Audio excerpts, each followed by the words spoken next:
The drive home after the Eras tour. The concert was everything we dreamed it would be. The lights, the music. Taylor was amazing, and we'd been singing along to every song like it was the last one we'd ever hear. Now, packed into Heather's Mercedes, we were still buzzing with energy, even though it was close to midnight. My voice was completely shot, but that didn't stop us from singing along to Blank Space as it played on the car's speakers. Heather, as usual, was behind the wheel.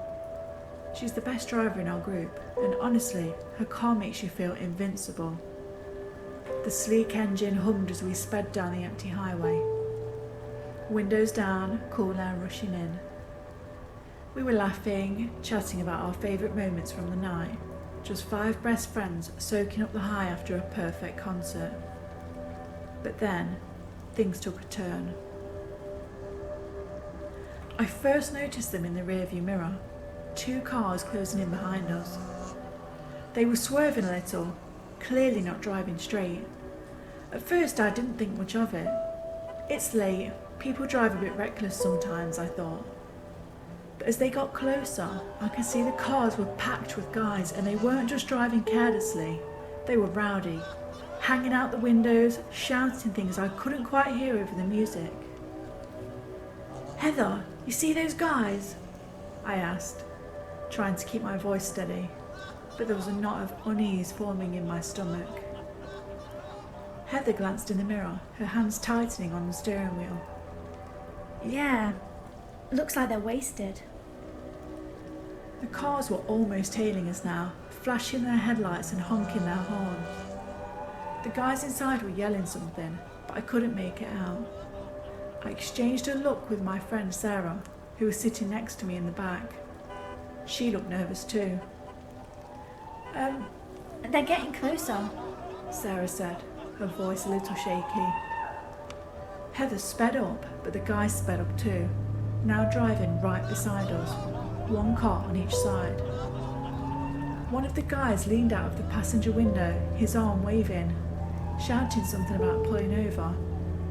I couldn't hear exactly what, but the way he was leering at us made my skin crawl.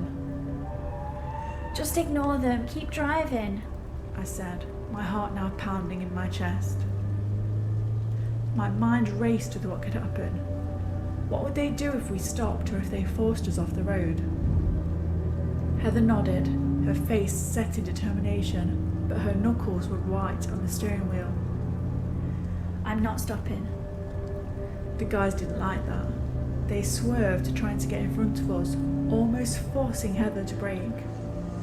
The car jolted as she manoeuvred around them, but the road was getting narrower. My stomach churned. This wasn't a joke, they were really trying to block us in. "Just get away from them!" shouted Mia from the front seat, her voice high-pitched with fear. Heather slammed her foot on the gas, the Mercedes roaring as it sped forward. For a second I thought we'd lose them, but they stayed on us, both cars now driving erratically, weaving in and out of lanes, cutting us off whenever we tried to pass. My heart raced, and all I could think about was how far we were from any town, how isolated we were on this stretch of highway. It was just us, them, and the darkness. "I don't know what to do," Heather cried, her voice trembling now. I could tell she was terrified, but trying to stay in control. I looked back again, and the guys were laughing, hooting like this was some kind of game. I felt sick. They were drunk, but who knows what else they had in mind. Suddenly, one of the cars veered closer, trying to nudge us off the road. We screamed as Heather jerked the steering wheel to avoid them, the tyres screeching on the pavement. The car swerved, but she held on, speeding up again. And then, we got a break. Heather floored it.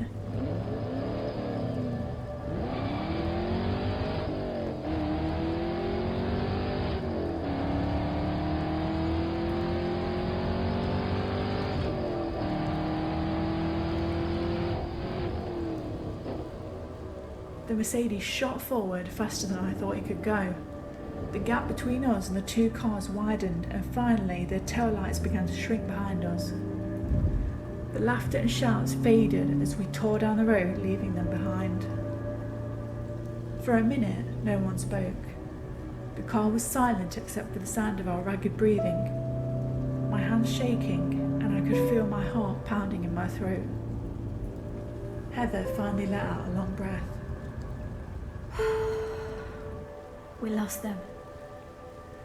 We didn't talk much for the rest of the drive. We didn't tell our parents when we got home either, because what would they say? They'd never let us go to a concert again if they knew what happened. But I couldn't stop thinking about it, about how close it was. Who knows what those guys wanted, what they would have done if Heather hadn't been able to outrun them. Drunken perverts, they're dangerous. We learnt that the hard way. And from now on, we're sticking together, no matter what, because who knows what else is out there on those dark roads. The end.